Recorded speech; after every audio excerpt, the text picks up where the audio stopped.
needs a hug? Welcome to Behind the Bolt with Nick Hardwick. I am Jordan Bean. Nick needs one. I probably need one. I think the city of San Diego needs this right now because it's not your fault. It's not your fault. It's not your fault. A little goodwill hunting going on here, but I think the city of San Diego probably needs a hug after that loss to the Raiders, 37-29. And Nick, it was a stupefying first half of football for the Chargers. Oh my gosh, everything went wrong right away. You throw an interception down to the 2-yard line. 2 plays later, the Raiders punch it in, 7-0. You got turnovers, you got penalties, you're hamstringing yourself, you're fighting an uphill battle on offense, but on the defensive side of the ball, 7 straight times the Oakland Raiders drive down the field and put points on the board. 7 straight. It's hard to contend with that. Yeah, it was hard to contend with that, and it just seemed like execution was a problem all over the place, offensively, defensively. They were just stuck in mud on everything and right from the jump. Yeah, exactly. You're not executing. The one between Phillip and Stevie, bouncing off of Stevie, whether it was put where it should be or not, is irrelevant. You've got misconnections, misfires, and here's part of the problem.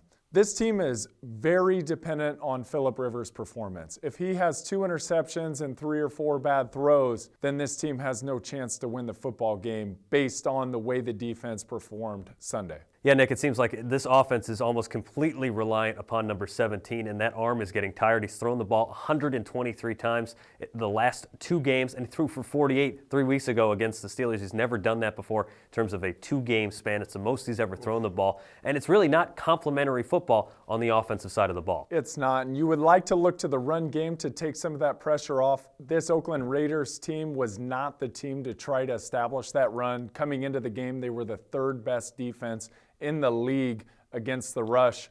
They played what is essentially a solid defense, covering up all 3 of the interior offensive line. Makes it very difficult to run the football. So you knew coming in the Chargers were going to have to throw it a bunch.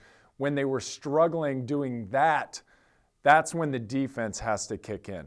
Unfortunately, they didn't hold up their end of the bargain, and neither did the special teams. I have a question for you, and I also heard it on the radio. It was something similar to this, at least.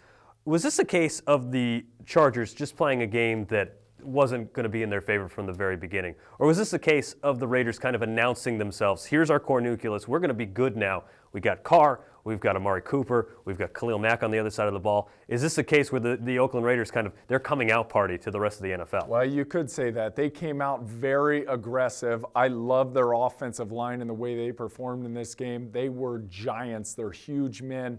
6'5", 6'7", 345 pounds, but they were rowdy, and they brought that intensity that's required in this matchup. And in combat sports, the thing that is required, first of all, is aggression. The most aggressive man, 90% of the time, wins the contest. Speaking about aggression, and we talked about the very beginning of the game earlier in the show, but the Chargers actually started off at the 11-yard line because Jacoby Jones brought it out from about 9 yards deep. You take a fair catcher there, it goes out the end zone, you're at the 20. Chargers already starting a little bit back further than they would have otherwise. So when you look at how aggressive Jacoby Jones was, how aggressive that special teams play was, it actually kind of seemed to have set them back field position-wise. Yeah, it worked against him a touch, and you have to go back to the decision-making process of, do I actually want to bring this out, or would we just prefer to start on the 20? When they did have a good return, when Jacoby ran one over 50 yards out of the end zone and they were going to be on the 45, they had 2 separate holding calls on the return, which set him back to the 8-yard line. That's devastating. Yeah, and when you look at their average starting field position, Chargers were starting at their own 17. Meanwhile, Oakland was practically starting at midfield at the 49-yard line. I know you have interceptions and stuff like that change that average, but man, the Raiders were starting with great field position all day. Well, yeah, that's what you do, is you take it from an uphill battle to a downhill battle when you control the field position, and that's done through defense and special teams. Coming out of this game, if you were on that Chargers team, what do you say following that game? What is your mindset following a really, really tough loss? The guys will say you got to get back to work and just shake this one off and continue to move forward. I can promise that locker room after the game was so quiet that you could hear a mouse pee on a wool sock. Yeah. There wasn't a whole lot of talk going on. Everybody knew how important this football game against the division rival Oakland Raiders was, and they fell on their face.